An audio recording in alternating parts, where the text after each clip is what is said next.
ಮಾಜಿ ಸ್ಪೀಕರ್ ರಮೇಶ್ ಕುಮಾರ್ ಅರಣ್ಯ ಭೂಮಿ ಒತ್ತುವರಿ ವಿಚಾರಕ್ಕೆ ಸಂಬಂಧಪಟ್ಟಂತೆ ಈಗ ಒಂದು ಬ್ರೇಕಿಂಗ್ ನ್ಯೂಸ್ ಕೂಡ ಅಪ್ಡೇಟ್ ಆಗ್ತಾ ಇದೆ. ಮಾಜಿ ಸ್ಪೀಕರ್ ರಮೇಶ್ ಕುಮಾರ್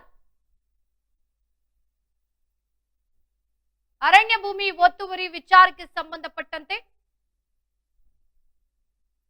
ಅರಣ್ಯ ಭೂಮಿ ಒತ್ತುವರಿ ತೆರವಿಗೆ ರೈತ ಸಂಘ ಬೀದಿಗಿಳಿದು ಹೋರಾಟವನ್ನ ಮಾಡ್ತಾ ಇದೆ. ಶ್ರೀನಿವಾಸಪುರದ ತಾಲೂಕು ಕಚೇರಿ ಎದುರು ಪ್ರತಿಭಟನೆಯನ್ನ ಮಾಡ್ತಾ ಇರುವಂತದ್ದು. ಪ್ರತಿಭಟನಾ ನಿರತರನ್ನ ರಮೇಶ್ ಬೆಂಬಲಿಗರು ಥಳಿಸಿದ್ದಾರೆ ಎಂಬ ಆರೋಪ ಇದೆ. ರೈತ ಮುಖಂಡರು ರಮೇಶ್ ಕುಮಾರ್ ಬೆಂಬಲಿಗರ ಮಧ್ಯೆ ಗಲಾಟೆ ನಡೆದಿದೆ. ರೈತ ಸಂಘದ ಮುಖಂಡರನ್ನ ಕಾಂಗ್ರೆಸ್ ಮುಖಂಡರು ಥಳಿಸಿದ್ದಾರೆ ಎಂಬ ಆರೋಪ ಇದೆ. ಈಗ ಪೊಲೀಸರ ಸಮ್ಮುಖದಲ್ಲೇ ರೈತ ಸಂಘ ಮುಖಂಡರ ಮೇಲೆ ಹಲ್ಲೆ ಮಾಡಲಾಗಿದೆಯಂತೆ. ಪೊಲೀಸರ ಮಧ್ಯಸ್ಥಿಕೆ ಪರಿಸ್ಥಿತಿ ಹತೋಟಿಗೆ ತರಲು ಬಹಳಷ್ಟು ಹರಸಾಹಸವನ್ನ ಪಟ್ಟಿದ್ದಾರೆ. ಕೋಲಾರದಲ್ಲಿ ಮಾಜಿ ಸ್ಪೀಕರ್ ವಿರುದ್ಧ ರೈತರು ಆಕ್ರೋಶವನ್ನ ವ್ಯಕ್ತಪಡಿಸ್ತಾ ಇದ್ದಾರೆ. ಮಾಜಿ ಸ್ಪೀಕರ್ ರಮೇಶ್ ಕುಮಾರ್ ಅರಣ್ಯ ಭೂಮಿ ಒತ್ತುವರಿ ವಿಚಾರ, ಅರಣ್ಯ ಭೂಮಿ ಒತ್ತುವರಿ ತೆರವಿಗೆ ರೈತ ಸಂಘ ಈಗ ಬೀದಿಗಿಳಿದು ಪ್ರತಿಭಟನೆಯನ್ನ ಮಾಡ್ತಾ ಇದೆ. ಪ್ರತಿಭಟನಾ ನಿರತರನ್ನ ರಮೇಶ್ ಬೆಂಬಲಿಗರು ಥಳಿಸಿದ್ದಾರೆ ಅಂತ ಹೇಳಲಾಗ್ತಾ ಇರುವಂತದ್ದು. ರೈತ ಮುಖಂಡರು ರಮೇಶ್ ಕುಮಾರ್ ಬೆಂಬಲಿಗರ ಮಧ್ಯೆ ಗಲಾಟೆ ನಡೆದಿದೆ. ರೈತ ಸಂಘದ ಮುಖಂಡರನ್ನ ಕಾಂಗ್ರೆಸ್ ಮುಖಂಡರು ಥಳಿಸಿದ್ದಾರೆ. ಪೊಲೀಸರ ಸಮ್ಮುಖದಲ್ಲೇ ರೈತ ಮುಖಂಡರ ಮೇಲೆ ಹಲ್ಲೆ ಮಾಡಲಾಗಿದೆ ಎಂಬ ವಿಚಾರ ಕೂಡ ಈಗ ಇಲ್ಲಿ ಕೇಳಿ ಬರ್ತಾ ಇರುವಂತದ್ದು. ದೃಶ್ಯದಲ್ಲಿ ಕೂಡ ನಾವು ನೋಡ್ತಾ ಇದೀವಿ, ರೈತ ಮುಖಂಡರು ಜೊತೆಗೆ ರಮೇಶ್ ಬೆಂಬಲಿಗರ ನಡುವೆ ವಾಗ್ವಾದ ನಡೀತಾ ಇರುವಂತದ್ದು, ಮಾತಿನ ಚಕಮಕಿ ನಡೀತಾ ಇದೆ. ಅದು ಪೊಲೀಸರ ಸಮ್ಮುಖದಲ್ಲಿ, ಪೊಲೀಸರು ಕೂಡ ಅಲ್ಲೇ ಇದ್ದಾರೆ. ಇಬ್ಬರ ನಡುವೆ ಒಂದು ರೀತಿಯಾಗಿ ಗಲಾಟೆ ನಡೀಲಿಕ್ಕೆ ಕೂಡ ಮುಂದಾಗಿರುವಂತದ್ದು. ಈ ಸಂದರ್ಭದಲ್ಲಿ ಕಾಂಗ್ರೆಸ್ ಮುಖಂಡರು ರೈತ ಮುಖಂಡರ ಮೇಲೆ ಹಲ್ಲೆಯನ್ನ ನಡೆಸಿದ್ದಾರೆ ಅನ್ನೋ ಒಂದು ವಿಚಾರ ಕೂಡ ಕೇಳಿ ಬರ್ತಾ ಇರುವಂತದ್ದು. ರೈತ ಸಂಘದ ಮುಖಂಡರನ್ನ ಥಳಿಸಿದ್ದಾರೆ ಅನ್ನೋ ಒಂದು ಮಾಹಿತಿ ಕೂಡ ಲಭ್ಯವಾಗ್ತಾ ಇದೆ. ದೃಶ್ಯದಲ್ಲಿ ನೋಡ್ತಾ ಇದೀವಿ ನಾವು ಯಾವ ರೀತಿಯಾಗಿ ವಾಗ್ವಾದ ನಡೀತಾ ಇದೆ. ರಮೇಶ್ ಕುಮಾರ್ ಬೆಂಬಲಿಗರು ಮತ್ತು ರೈತ ಮುಖಂಡರ ಇಬ್ಬರ ನಡುವೆ ಯಾವ ರೀತಿ ವಾಗ್ವಾದ, ಮಾತಿನ ಚಕಮಕಿ ನಡೀತಾ ಇರುವಂತದ್ದು. ಪೊಲೀಸರು ಕೂಡ ಮಧ್ಯಸ್ಥಿಕೆಯನ್ನ ವಹಿಸಿ ಇದನ್ನ ತಿಳಿಗೊಳಿಸ್ಲಿಕ್ಕೆ ಅಥವಾ ಇದನ್ನ ತಡೆಗಟ್ಟೋಕೆ ಬಹಳಷ್ಟು ಹರಸಾಹಸವನ್ನ ಪಟ್ಟಿದ್ದಾರೆ ಅಂತ ಹೇಳಿದ್ರು ಕೂಡ ತಪ್ಪಾಗ್ಲಿಕ್ಕಿಲ್ಲ. ಎಲ್ಲೋ ಒಂದು ಕಡೆ ರೈತರ ಹೋರಾಟ ಹೆಚ್ಚಾಗಿತ್ತು. ಯಾಕೆ ಅಂತ ಅಂದ್ರೆ ಏನು, ಅರಣ್ಯ ಭೂಮಿ ಒತ್ತುವರಿ ತೆರವಿಗೆ ರೈತ ಸಂಘದ ಮುಖಂಡರು ಪ್ರತಿಭಟನೆಯನ್ನ ಮಾಡ್ತಾ ಇರ್ತಾರೆ ಶ್ರೀನಿವಾಸಪುರದ ತಾಲೂಕು ಕಚೇರಿ ಎದುರು. ಈ ಸಂದರ್ಭದಲ್ಲಿ ರಮೇಶ್ ಕುಮಾರ್ ಬೆಂಬಲಿಗರು ಮತ್ತು ರೈತ ಮುಖಂಡರ ನಡುವೆ ವಾಗ್ವಾದ ನಡೆಯುತ್ತೆ.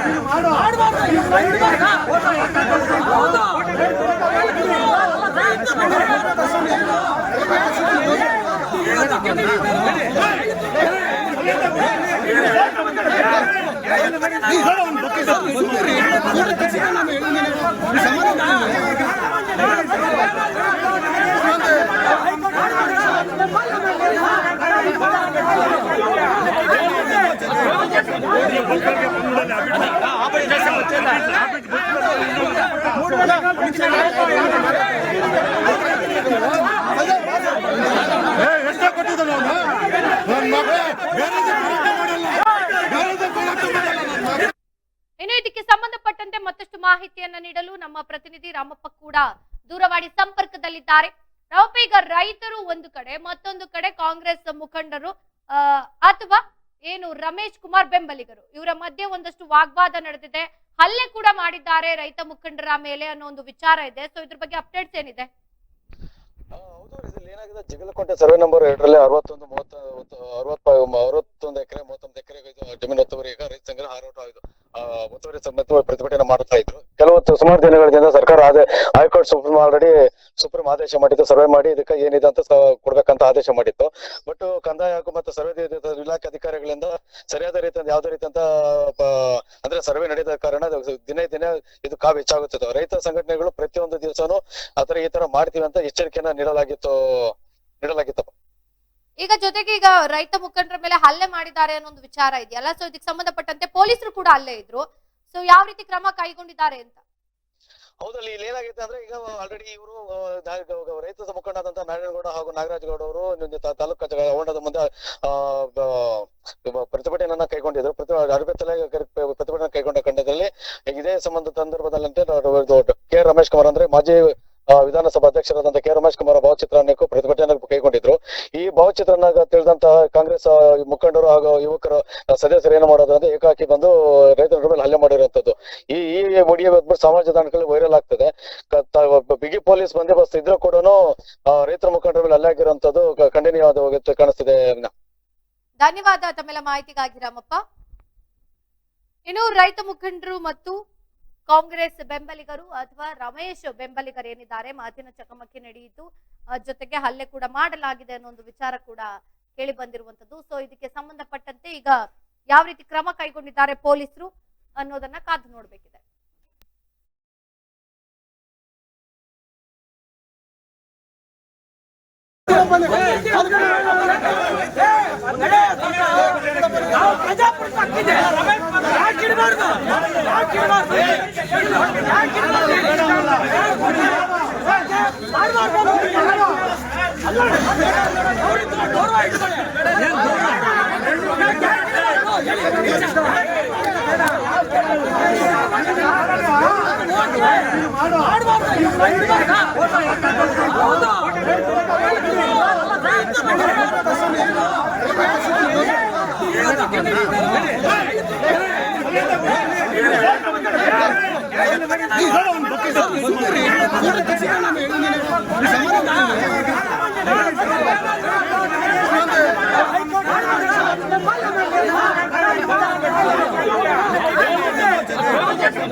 ಇನ್ನು ಇದಕ್ಕೆ ಸಂಬಂಧಪಟ್ಟಂತೆ ಮತ್ತಷ್ಟು ಮಾತನಾಡ್ಲಿಕ್ಕೆ ರೈತ ಮುಖಂಡರಾದ ನಾಗರಾಜ್ ಅಣ್ಣ ಬಂಗೋದಿ ಇದ್ದಾರೆ. ಸರ್ ನಮಸ್ತೆ.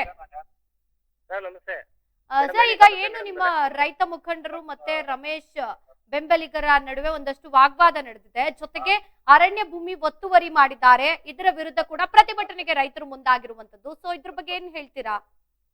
ಮೇಡಮ್, ನಾವು ಸುಮಾರು 2 ವರ್ಷದಿಂದ ಸತತವಾಗಿ ಅರಣ್ಯ ಭೂಮಿ ತೆರವು ಮಾಡುವಂತೆ ಮಾನ್ಯ ಡಿಎಫ್ಒ ಆದಂತ ಏಡುಕೋನಿ ಸಾಹೇಬರು ಜಿಲ್ಲಾಧಿಕಾರಿಗಳ ಮುಂದೆ ಸುಮಾರು ಹೋರಾಟಗಳನ್ನ ಮಾಡ್ತಾ ಬಂದಿದ್ದೇವೆ. ಇವತ್ತು ಅರಣ್ಯ ಭೂಮಿ ಸಣ್ಣ ಪುಟ್ಟ ರೈತರು 1 ಎಕರೆ 2 ಎಕರೆ ಜಮೀನನ್ನ ಇವತ್ತು ಏನ್ ನಮ್ ಡಿಎಫ್ಒ ಅವರು ತೆರವುಗೊಳಿಸ್ತಾ ಬಂದಿದ್ರು.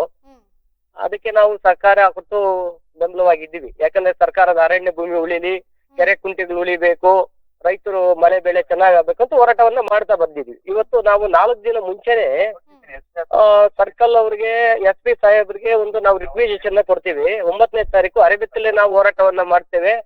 ಇವತ್ತು ಏನು ರಮೇಶ್ ಕುಮಾರ್ ಅವರ ಜಮೀನು ಬಲಾಢ್ಯಗಿರದನ್ನ ತೆರವು ಮಾಡದೇ ಇದ್ದಲ್ಲಿ ನಾವು ಅರೆಬೆತ್ತಲೆ ಹೋರಾಟವನ್ನ ಮಾಡ್ತೀವಿ ಅಂತ ಒಂದು ಹೋರಾಟವನ್ನ ನಾವು ಹಮ್ಮಿಕೊಳ್ತೀವಿ. ಇವತ್ತು ಬೆಳಿಗ್ಗೆ ಏನು ನಮ್ಮ ಹೋರಾಟ ಅಂದ್ರೆ, ಇವತ್ತು ಬಲಾಢ್ಯಗಿರ ಜಮೀನನ್ನ ಯಾಕೆ ನೀವು ತೆರವು ಮಾಡ್ತಾ ಇಲ್ಲ? ಬಡಬಗ್ಗರದು 1 ಎಕರೆ 2 ಎಕರೆ ಭೂಮಿಯನ್ನ ನೀವು ತೆರವು ಮಾಡಿದ್ರಿ, ಅದನ್ನ ಇವ್ರದ್ದು ತೆರವು ಮಾಡದೆ ಹೋದಲ್ಲಿ ಆ ಬಡಬಗ್ಗರ ಜಮೀನನ್ನು ತಾವು ವಾಪಸ್ ನೀಡಿ ಅಂತ ಹೋರಾಟವನ್ನ ನಾವು ಮಾಡ್ತೀವಿ. ಮಾಡುವಂತ ಸಂದರ್ಭದಲ್ಲಿ ಏನು ಇವತ್ತು ರಮೇಶ್ ಕುಮಾರ್ ಬೆಂಬಲಿಗರು ಸುಮಾರು 150ರಿಂದ 200 ಜನ ಬಂದು ನಮ್ಮ ಮೇಲೆ ಹಲ್ಲೆಯನ್ನ ಮಾಡಕ್ಕೆ ಮುಂದೋಗ್ತಾರೆ. ಅಂತ ಒಂದು ಸಂದರ್ಭದಲ್ಲಿ ಮಾನ್ಯ ತಹಶೀಲ್ದಾರ್ ಅವರು ಬರ್ತಾರೆ, ಬಂದು ಬಾಬಾ ಸಾಹೇಬ್ ಅಂಬೇಡ್ಕರ್ ಮತ್ತು ನಮ್ಮ ನಂಜುಂಡಸ್ವಾಮಿ ಅವರ ಫೋಟೋ ಇಟ್ಕೊಂಡು ನಾವು ಹೋರಾಟವನ್ನ ಶಾಂತಿಯುತವಾಗಿ ಸ್ಲೋಗನ್ ಕೂಡ ಆಗದೆ ಶಾಂತಿಯುತವಾಗಿ ಮಾಡ್ತಾ ಇದ್ವಿ. ಬಂದಂತ ಸಂದರ್ಭದಲ್ಲಿ ಏಕಾಏಕಿ ನನ್ನ ಕಚೇರಿ ಮುಂದೆ ಹೋರಾಟ ಮಾಡೋದಕ್ಕೆ ನೀವ್ಯಾರು, ಹೋರಾಟ ಮಾಡೋದಕ್ಕೆ ನಿಮ್ಗೆ ಏನ್ ಹಕ್ಕಿದೆ ಅಂದ್ಬಿಟ್ಟು ಬಾಬಾ ಸಾಹೇಬ್ ಅಂಬೇಡ್ಕರ್ ಅವರ ಫೋಟೋನ ಎಸಿತಾರೆ ಮೇಡಮ್ ಅವರೇ ಪಕ್ಕಕ್ಕೆ. ಆ ನಂಜುಂಡಸ್ವಾಮಿ ಅವ್ರನ್ನ ಫೋಟೋನು ಎಸಿತಾರೆ. ಎಷ್ಟಾದಂತ ಸಂದರ್ಭದಲ್ಲಿ ಇವರು ರೌಡಿ ತರ ಒಂದು ಬಿಹೇವ್ ಮಾಡಿದಾರೆ, ವಿಡಿಯೋಸ್ ಎಲ್ಲ ಇದೆ. ಆ ವಿಷಯವನ್ನು ನೋಡ್ಬಿಟ್ಟು ಇವ್ರ ಬೆಂಬಲಿಗರು ಇನ್ನೂ ರೊಚ್ಚಿಗೆದ್ದು ಕೈ ಮಿಲಾಸ ಮಾಡೋ ಅಂತಕ್ಕೆ ಹೊರಟೋಗ್ತೀವಿ ಮೇಡಮ್ ಅವರು. ಅದನ್ನ ಪೊಲೀಸ್ನವರು ಅಲ್ಲೇ ಇದ್ರು. ಯಾಕಂದ್ರೆ ಅವ್ರ ಸಮ್ಮುಖದಲ್ಲಿ ಈ ತರ ಗಲಾಟೆ ಮಾಡುವುದು ಅಲ್ಲಿಗೆ ಒಂದು ಅರ್ಥ ಆಗ್ತಾ ಇದೆ ಮೇಡಮ್. ಅಲ್ಲಿಗೆ ಇವ್ರು ಒತ್ತುವರಿ ಮಾಡಿಕೊಂಡಿರೋದು ನಿಜವಾಗಿ ಈಗ ನಿಜ ಬಯಲಾಯ್ತಲ್ವಾ. ಒತ್ತುವರಿ ಮಾಡದೇ ಇದ್ದ ಪಕ್ಷದಲ್ಲಿ ಇವ್ರ ಬೆಂಬಲಿಗರ ಕಡೆಯಿಂದ ನಮ್ಮ ಮೇಲೆ ಅಲ್ಲೇ ಯಾಕೆ ಆಗ್ಬೇಕಾಯ್ತು? ಸರ್ಕಾರಿ ಆಸ್ತಿ ಅರಣ್ಯ ಭೂಮಿ ಒತ್ತುವರಿ ಮಾಡಿಕೊಂಡಿಲ್ಲ ತೆರವು ಮಾಡಿಸೋದಕ್ಕೆ ಅವರೇ ಮುಂದಾಗ್ಬೋದಾಯ್ತು. ಅವರು ಹಿರಿಯ ರಾಜಕಾರಣಿಗಳು, ಒಳ್ಳೆ ವಾಕ್ಚಾತುರ್ಯವಂತರು, ಒಳ್ಳೆ ಒಂದು ಸ್ಥಾನದಲ್ಲಿ ಇರ್ತಕ್ಕಂತ ಅನುಭವಿಸಿ ಬಂದಿರೋರ್ಲ ಅವ್ರು ಅದನ್ನು ಮಾತು ಹೇಳಿದ್ರೆ ಸಾಲ ಆಗ್ತಾ ಇತ್ತಲ್ಲ ಮೇಡಮ್ ಅವರೇ. ಸಂವಿಧಾನದಲ್ಲಿ ನಾವು ಹೋರಾಟ ಮಾಡೋದಕ್ಕೆ ನಮ್ಮ ಹಕ್ಕಿದೆ. ಅದನ್ನ ತಹಶೀಲ್ದಾರ್ ಅವ್ರು ಹೇಳ್ತಾರೆ, ರಿಕ್ವಿಸಿಷನ್ ಲೆಟರ್ ಎಲ್ಲ ನಮ್ಮ ಹತ್ರ ದಾಖಲಾತಿ ಇದೆ. ಹೋರಾಟ ಮಾಡೋದಕ್ಕೆ ನೀವ್ಯಾರು ಇಲ್ಲಿ ಮಾಡೋ ಜಾಗನೇ ಅಲ್ಲ ಅಂತಾರೆ. ನಾವು ತಾಲೂಕ್ ಆಫೀಸ್ ಮುಂದೆ ಹೋರಾಟ ಮಾಡಿದೆ ಎಲ್ಲಿ ಮಾಡ್ಬೇಕು ಮೇಡಮ್ ಅವರೇ? ಒಬ್ಬ ತಹಶೀಲ್ದಾರ್ ಹೇಳ್ತಕ್ಕಂತ ಮಾತಾದು. ತಹಶೀಲ್ದಾರ್ ಏನ್ ರೌಡಿ ತರ ವರ್ತನೆ ಮಾಡ್ತಾರಂದ್ರೆ ಜನಸಾಮಾನ್ಯರ ಸ್ಥಿತಿ ಏನ್ ಮೇಡಮ್? ಇವ್ರ ಹತ್ರ ಹೋದ್ರೆ ಮೊನ್ನೆ ಒಂದು ಗಲಾಟೆ ಕೂಡ ಆಗಿದೆ, ಯಾರನ್ನೋ ಗಲಾಟೆ ಮಾಡಿದಾರೆ ಅವರು. ಅವ್ರ ವರ್ತನೆನೇ ತಾಲೂಕಲ್ಲಿ ಸರಿ ಇಲ್ಲ ಮೇಡಮ್. ಖಂಡಿತ ಸರ್, ನೀವ್ ಹೇಳಿದ್ದೆಲ್ಲ ಪಾಯಿಂಟ್ಸ್ ಅರ್ಥ ಆಗಿದೆ. ಧನ್ಯವಾದ ಈಡನ್ ಸ್ವಾಡಿ ಜೊತೆ ಮಾತನಾಡಿದ್ದಕ್ಕೆ. ಏನು ರೈತ ಮುಖಂಡರು ಜೊತೆಗೆ ರಮೇಶ್ ಬೆಂಬಲಿಗರು ಇವರ ನಡುವೆ ಬಹಳಷ್ಟು ವಾಗ್ವಾದ ನಡೆದಿದೆ, ಬಹಳಷ್ಟು ಮಾತಿನ ಚಕಮಕಿ ನಡೆದಿದೆ, ಕೈ ಮಿಲಾಯಿಸುವಂತಹ ಹಂತಕ್ಕೆ ಕೂಡ ತಲುಪಿದೆ ಅನ್ನೋ ಒಂದು ಮಾತನ್ನ ರೈತ ಮುಖಂಡರು ಹೇಳ್ತಾ ಇರುವಂತದ್ದು. ನಾವು ಪ್ರತಿಭಟನೆಯನ್ನ ಮಾಡ್ಲಿಕ್ಕೂ ಕೂಡ ಸ್ವತಂತ್ರ ಇಲ್ಲ. ನಾವು ಪ್ರತಿಭಟನೆ ಮಾಡಿದ್ರೆ ತಹಶೀಲ್ದಾರ್ ಬಂದು ಉಡಾಫಿತನ ತೋರ್ತಾರೆ, ನಮ್ಮ ಮೇಲೆ ಮಾತಾಡ್ತಾರೆ, ನಮ್ಮ ವಿರುದ್ಧವಾಗಿ ಅನ್ನೋ ಒಂದು ಮಾತನ್ನ ಕೂಡ ಹೇಳ್ತಾ ಇರುವಂತದ್ದು. ಜೊತೆಗೆ ಪೊಲೀಸರಿದ್ರೂ ಕೂಡ ಕೈ ಮಿಲಾಯಿಸುವಂತಹ ಹಂತಕ್ಕೆ ಹೋಗಿದೆ ಅಂತ ಅಂದ್ರೆ ಯೋಚನೆ ಮಾಡ್ಬೇಕು ಅನ್ನೋ ಒಂದು ಮಾತನ್ನ ರೈತ ಮುಖಂಡರು ಕೂಡ ಹೇಳ್ತಿದ್ದಾರೆ.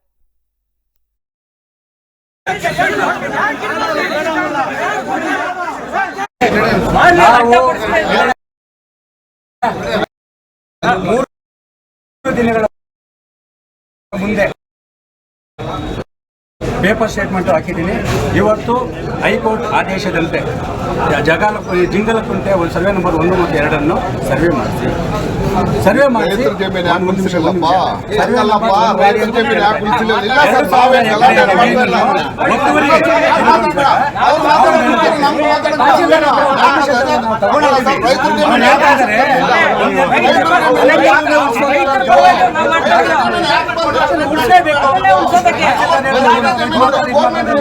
ಯಾವುದು ಮಾತಾಡಲ್ಲ. ಒಂದ್ ಹೇಳ್ತೀನಿ ಕೇಳಿ, 2,000 ಎಕರೆ ಒತ್ತುವರಿ ತೆರವುಗೊಳಿಸಿದಾಗ ಇವರಲ್ಲಿ ಯಾಕೆ ಒಟ್ಟಾಗಿಲ್ಲ? ಎಲ್ಲೋಗಿ ತೊಗ್ಗಟ್ಟು? ಇವತ್ತು ನಾವು ಪ್ರಭಾವಿಗೆ ಒತ್ತುವರಿ ತೆರವುಗೊಳಿಸೋ ಹೈಕೋರ್ಟ್ ಆದೇಶ ಇದೆ ಅಂತ ಹೇಳಿದ್ರೆ ಕೇಂದ್ರ ಸರ್ಕಾರದಿಂದ ಅಕ್ಟೋಬರ್ 8ರಂದು ಅರ್ಜಿ ಬಂದಿದೆ. ಅರ್ಜಿ ಬಂದ್ಮೇಲೆ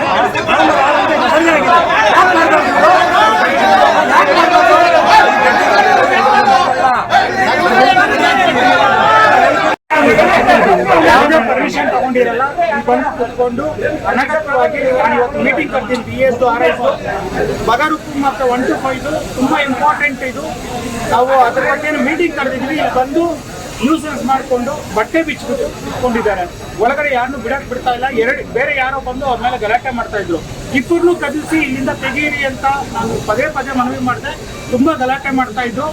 ಇಲ್ಲಿ ದಯವಿಟ್ಟು this is not the place. ಪ್ರತಿಭಟನೆ ಮಾಡೋ ಪ್ಲೇಸ್ ಅಲ್ಲ. ನೀವು ಯಾವುದೇ ಮನವಿ ಕೊಡಿ, ನಾನು ವಿನಮ್ರವಾಗಿ ಸ್ವೀಕರಿಸ್ತೀನಿ. ನೀವು ಯಾವುದೇ ಇದು ಕೊಡಿ. ನೀವು ಜನಪ್ರತಿನಿಧಿ ಯಾರೇ ಆಗಲಿ, ನೀವು ಪ್ರಜೆಗಳು, ಈ ತಾಲೂಕಿನ ಎಲ್ಲ ಪ್ರಜೆಗಳು, ನಾವು ನಿಮ್ಮ ಸೇವಕರು.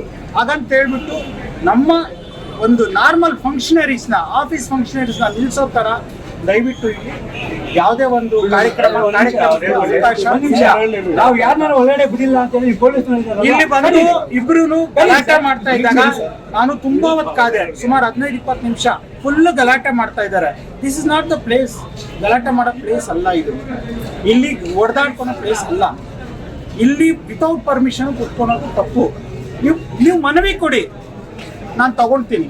ನನ್ನ ಆಫೀಸ್ ಮುಂದೆ ಬಂದು ನಿಲ್ಲಿಸಿ ಮೇನ್ ಗೇಟ್ಗೆ ನೀವು ಇರೋ ಸ್ಪೇಸ್ಗೆ ನೀವು ಅಡ್ಡ ನಿಂತ್ಕೊಂಡ್ರೆ ಪಬ್ಲಿಕ್ ಒಳಗಡೆ ಬರೋದು ಹೆಂಗೆ, ಹೋಗೋದು ಹೆಂಗೆ, ನಾರ್ಮಲ್ ಫಂಕ್ಷನ್ ಹೆಂಗೆ ನಡೀತದೆ? ಅದೇ ಕಾರಣಕ್ಕೆ ನಾನು ಇದನ್ನ ತೆಗೆಸಿ ಅಂತ ಹೇಳಿದೆ.